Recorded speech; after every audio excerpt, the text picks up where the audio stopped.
स्वागत है आप सभी का एबीसी एग्रो क्लासेस उदयपुर के डिजिटल प्लेटफॉर्म पर।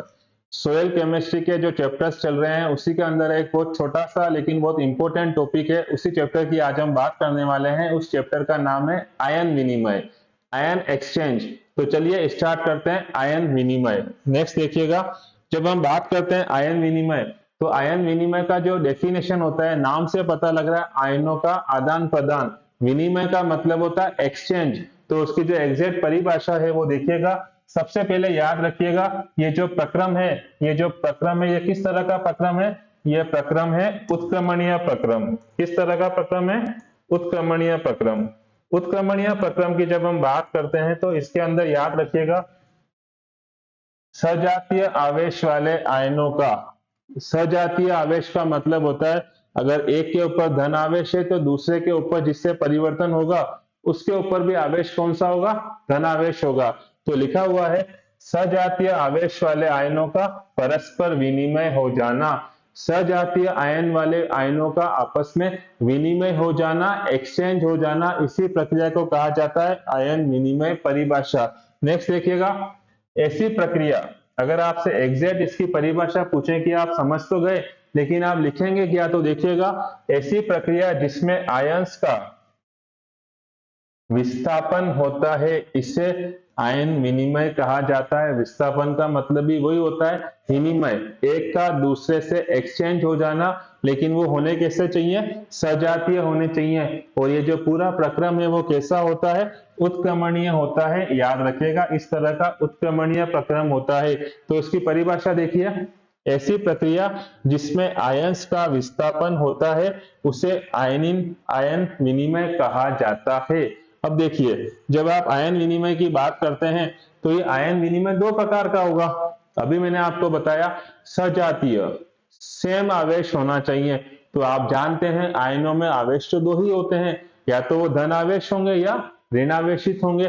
तो इसी तरह से आयन विनिमय जो होता है वो दो प्रकार का होता है, एक धनायन विनिमय, दूसरा ऋणायन विनिमय। धनायन धनायन का विनिमय होगा तो उसे कहा जाएगा धनायन विनिमय। दो ऋणायनों का आपस में विनिमय होगा, आपस में प्रतिस्थापन होगा तो उसे कहा जाएगा ऋणायन विनिमय। तो दो प्रकार का होता है, धनायन विनिमय और ऋणायन विनिमय। अब हम वन बाय वन बात करते हैं। सबसे पहले देखिएगा धनायन विनिमय, इसके क्या गुण होते हैं, किसे कहा जाता है, उसके क्या पॉइंट मेन पॉइंट्स हैं वो देखिएगा। सबसे पहले यह एक सरफेस रिएक्शन है, यह एक पृष्ठ क्रिया है। ये याद रखिएगा, धनायन विनिमय किस तरह की क्रिया है? तो एक पृष्ठ क्रिया है। दूसरा देखिएगा, यह किसमें होती है? तो मृदा में जो क्ले उपस्थित है और ह्यूमस के कण उपस्थित है उनके मध्य में होती है। धनायन विनिमय का अगर आपसे पूछे कि किस किस के बीच में होगा तो याद रखिएगा मृदा क्ले और ह्यूमस कणों के मध्य में ये धनायन विनिमय की प्रक्रिया होती है। फिर देखिएगा, इसमें समान संख्या में अणु भाग लेते हैं। जितने भी अणु इसमें भाग लेंगे वो समान होंगे, क्योंकि जब आप एक का दूसरे से ट्रांसफर कर रहे हो तो वो एक दूसरे से क्या होने चाहिए? समान ही होने चाहिए। तो वो समान संख्या में अणु भाग लेते हैं। फिर देखिएगा उदाहरण कैसे बोले इसका, साधारण मृदा में केसीएल मिलाने पर, अगर आपने सोयल के अंदर केसीएल मिला दिया तो केसीएल मिलाने पर जो पोटेशियम है वो पोटेशियम कैल्शियम के द्वारा क्या हो जाएगा? प्रतिस्थापित कर दिया जाएगा। तो आप ऐसे समझ सकते हैं इसको, ये सी सोयल है प्लस आपने इसमें केसीएल मिला दिया तो अल्टीमेटली होगा क्या? ये जो पोटेशियम है वो इसके अंदर मिल जाएगा तो वो क्या बन जाएगी?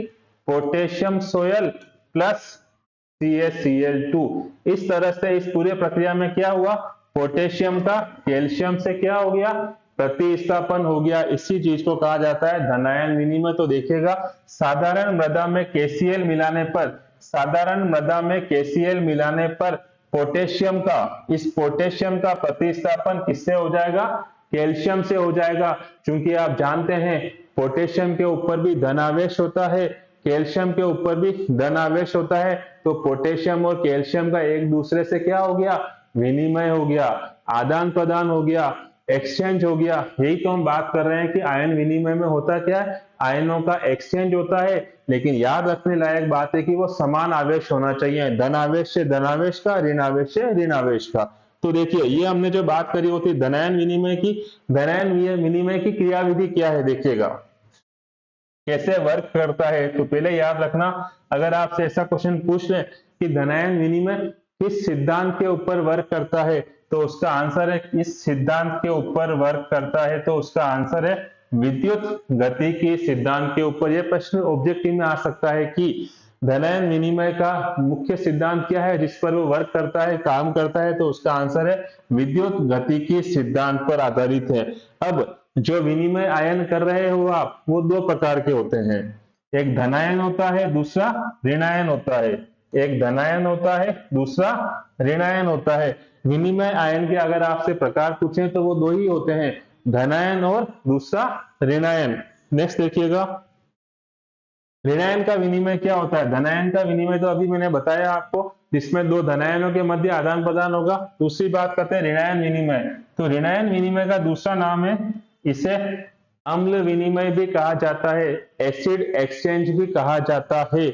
और इसके अंदर क्या होता है, लोहा और एल्यूमिनियम के स्थान पर OH आयन आ जाते हैं। अगर आपसे पूछे तो आप याद रखिएगा, इसके अंदर अम्ल विनिमय भी कहा जाता है और इसमें लोहा और आयरन, फेरस और एल्यूमिनियम के स्थान पर OH आयन आ जाते हैं। OH आयन हाइड्रो ऑक्साइड बोलते हैं जिसको। OH माइनस OH के ऊपर साइन कौन सा है, ऋणायन है, इसीलिए इसको क्या नाम दिया, ऋणायन विनिमय। तो इसका दूसरा नाम है अम्ल विनिमय, और इससे क्या कहा जाता है, लोहे और एल्यूमिनियम के स्थान पर OH हाइड्रोक्साइड आयन आ जाते हैं, इसे कहा जाता है ऋणायन विनिमय। फिर जो धनायन विनिमय क्षमता की हम बात कर रहे हैं, धनायन विनिमय क्षमता को कौन कौन से कारक प्रभावित करते हैं, उन कारकों को देखिएगा आप। सबसे पहला मृदा कणाकार, दूसरा जो क्ले उपस्थित है, कहा ना आपको क्ले होता है जो एक्सचेंज में शामिल होता है, तो क्ले की मात्रा कितनी है, क्ले का प्रकार कौन सा है। तीसरा मृदा का जो पीएच है, मृदा का पीएच कितना है। और चौथा उसमें कार्बनिक पदार्थ कितना उपस्थित है, ऑर्गेनिक मैटर बोलते हैं इसको, ऑर्गेनिक मैटर वो कितना है। तो अगर आपसे पूछें धनायन विनिमय क्षमता, cation exchange capacity, cation exchange capacity को प्रभावित करने वाले कारक कौन कौन से हैं, मृदा कणाकार, क्ले की मात्रा और उसका प्रकार, मृदा का पीएच, कार्बनिक पदार्थ, ये चारों फैक्टर होते हैं जो धनायन विनिमय क्षमता को प्रभावित करते हैं।